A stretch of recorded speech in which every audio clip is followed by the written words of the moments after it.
Bonjour à tous et bienvenue sur la dose stoïcienne. Mieux vivre grâce à la psychologie, et le sujet de la brève conférence d'aujourd'hui est « Votre argent n'est pas bon ici ». Il s'agit d'un épisode qui s'adresse spécifiquement aux hommes qui ont réussi. Dans ma pratique, j'ai souvent constaté qu'ils se heurtaient à ce problème plus tard dans leur relation. Il s'agit de maintenir l'intérêt d'une femme à long terme, ce qui peut être très difficile à faire et très risqué aussi, étant donné que les femmes ont tendance à être fidèles à leurs sentiments, et non à leurs devoirs. Entrons dans le vif du sujet. Comme je l'ai déjà dit, le passé est un prologue. En ce qui concerne les femmes, le passé est un prologue. Pour le meilleur ou pour le pire, tout ce que vous avez déjà donné à une femme n'a plus d'importance. Si elle s'en va aujourd'hui, elle emporte avec elle tout ce que vous lui avez déjà donné. La seule chose qu'elle ne peut pas emporter, c'est ce qu'elle veut de vous et qu'elle n'a pas encore.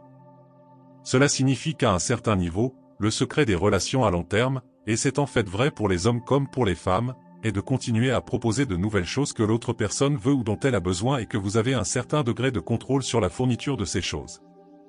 Le jeu est sans fin et ne repose pas sur la gratitude. Il est ce qu'il est. Le problème, c'est qu'il faut faire preuve de tact et de stratégie. Si vous faites miroiter une carotte trop longtemps, les gens finiront par être frustrés et partiront. Il faut donc finir par donner à l'autre ce qu'il désire, si l'on a un tant soit peu d'intégrité. Si vous le refusez au-delà d'un certain point, vous ne pourrez pas continuer à faire des affaires avec l'autre. D'autre part, si vous donnez à l'autre personne tout ce qu'elle veut, vous réussissez à vous rendre très rapidement inutile et obsolète. Vos affaires sont terminées et personne ne continue à payer le plombier. En tant qu'homme, plus vous réussissez, plus vous pouvez vous permettre de donner. Cela signifie que vous pouvez en quelque sorte étirer la relation plus longtemps qu'un homme moins prospère. C'est un grand soulagement pour les hommes qui réussissent, car qu'est-ce que les hommes qui réussissent ont en abondance? Ils ont beaucoup d'argent, mais pas beaucoup de temps ni de bande passante. Ainsi, sécuriser une relation avec une femme grâce à des choses qui peuvent être achetées est en quelque sorte le fantasme de l'homme qui réussit. Tout ce qu'il a à faire, c'est de signer un chèque ou d'utiliser sa carte de crédit. La transaction prélève un peu de la ressource qu'il possède en abondance, et il est donc très heureux de le faire. Il se peut même qu'il ne remarque pas la dépense. Mais il y a un problème, même si les femmes veulent beaucoup de choses qui peuvent être achetées, il n'y a pas d'offre illimitée de ces choses. Ces choses perdent de leur valeur aux yeux d'une femme au fur et à mesure qu'elle les possède. Cela signifie que les hommes finissent par être à court de choses à acheter. Il y a un nombre limité de bungalows de plage dans lesquels vous pouvez aller. Le nombre de restaurants étoilés Michelin est limité. Le nombre de sacs à main que l'on peut posséder est limité. Chacune de ces choses perd de sa valeur aux yeux d'une femme en proportion directe du degré auquel elle les possède déjà. Il se peut qu'elle les ait déjà parce que vous les lui avez données. Cela signifie que plus vous fournissez une ressource particulière, plus vous la dévalorisez, et c'est pourquoi ce qui fonctionne avec les femmes, c'est la diversité des expériences. Si vous fournissez toujours la même chose, elle perd de sa valeur. C'est la loi de l'utilité marginale appliquée aux relations intersexuelles. Par exemple, indépendamment du matérialisme qu'elle professe, une femme est beaucoup plus susceptible d'apprécier un sac à main de marque si elle n'en a pas que si elle en a 50. Si elle en a déjà 50, le 51e n'aura pas beaucoup d'importance. Le besoin ou le désir satisfait par les 50 premiers sacs à main réduit la valeur perçue du 51e, quel que soit son prix. Quoi qu'il en soit, le problème que rencontrent les hommes qui réussissent dans leurs relations à long terme est qu'ils n'ont plus rien à acheter. S'ils ne font pas attention à ce stade, la femme lui prendra la dernière chose qu'il est en mesure de lui donner, à savoir une indemnité de départ.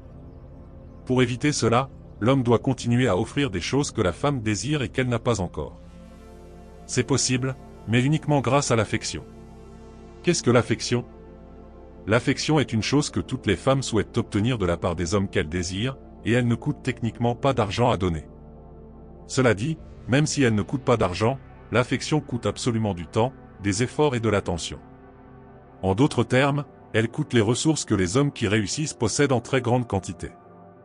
C'est à la fois la raison pour laquelle les femmes ont tendance à accorder autant d'importance à l'affection et la raison pour laquelle les hommes sont si réticents à en donner.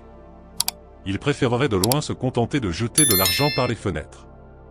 Mais comme nous le verrons, ce n'est pas vraiment possible dans ce cas. L'affection est l'évocation efficace d'une expérience émotionnelle. Le fait d'avoir de l'argent facilite cette évocation, mais ce n'est pas techniquement nécessaire.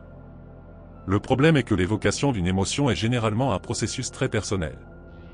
La résonance émotionnelle d'une femme dépend de sa personnalité, de ses intérêts et de ses préférences. En matière d'affection, rien ne fonctionne sur tout le monde, et trouver ce qui fonctionne sur une femme en particulier demande du temps et de l'attention. En tant qu'homme, vous devez en quelque sorte jouer les détectives. Vous devez passer du temps avec elle et l'écouter, certes, mais vous devez surtout chercher des indices. L'affection exige que vous lisiez entre les lignes, que vous écoutiez ce qui n'est pas dit et que vous fassiez des déductions raisonnables, c'est pourquoi c'est très pénible. Certains d'entre vous concluront que cela n'en vaut pas la peine, et c'est leur droit. Cela n'en vaut peut-être pas la peine dans votre cas particulier, mais il n'y a pas d'autre solution. Si vous voulez lui donner de l'affection, vous devez y consacrer du temps et de l'énergie. L'idée est d'utiliser ses mots, ses intérêts et ses préférences pour en déduire la meilleure façon de cultiver une expérience émotionnelle pertinente. Par exemple, retrouver un jouet d'enfance qu'elle a mentionné en passant lors d'un dîner il y a 6 mois peut avoir plus de valeur à ses yeux qu'un bracelet en diamant. Le jouet ne coûte que quelques euros, mais si vous avez raison, il aura plus de valeur que le bijou. Ce genre de choses aura une résonance émotionnelle pour elle, car cela prouve que vous êtes attentif. Et les femmes pensent que cela signifie que vous vous souciez d'elles. Bien sûr, ce n'est pas nécessairement le cas, mais c'est ce qu'elles pensent. Vous devez en quelque sorte payer en monnaie sonnante et trébuchante. En fait, ce phénomène n'est pas propre aux femmes. Tout le monde, hommes et femmes, a tendance à valoriser ce qu'il ne peut pas acheter au fur et à mesure que ses possessions augmentent. C'est un peu la raison pour laquelle Citizen Kane veut la luge de son enfance à la fin de sa vie. Désolé de vous gâcher la vedette, mais vous devriez l'avoir vu maintenant. Les gens qui peuvent tout acheter ne veulent plus des choses que l'argent peut acheter. Ils veulent faire l'expérience de la joie. Ils veulent faire l'expérience de la liberté. Ils veulent faire l'expérience de la simplicité. Ils veulent faire l'expérience de l'émerveillement. Ils veulent faire l'expérience de l'innocence. Ils veulent faire l'expérience de la paix. Ils veulent faire l'expérience du mystère. Ils veulent faire l'expérience du danger. Il existe différentes façons de cultiver ces expériences en fonction de la personne à laquelle vous avez affaire. Mais trouver la manière spécifique de le faire demandera du temps, de l'attention et des efforts. Quoi qu'il en soit, c'est en procurant de l'affection que les hommes peuvent continuer à maintenir l'attention et la fidélité d'une femme sur le long terme, même après lui avoir acheté tout ce qu'elle peut désirer et qui peut être acheté. Qu'en pensez-vous? Cela correspond-il à votre propre expérience? Faites-le moi savoir dans les commentaires ci-dessous, et envoyez cet épisode à quelqu'un qui, selon vous, pourrait bénéficier de son message. De telles références de bouche à oreille contribuent réellement à la croissance de la chaîne. Comme toujours, j'apprécie votre soutien et je vous remercie de m'avoir écouté.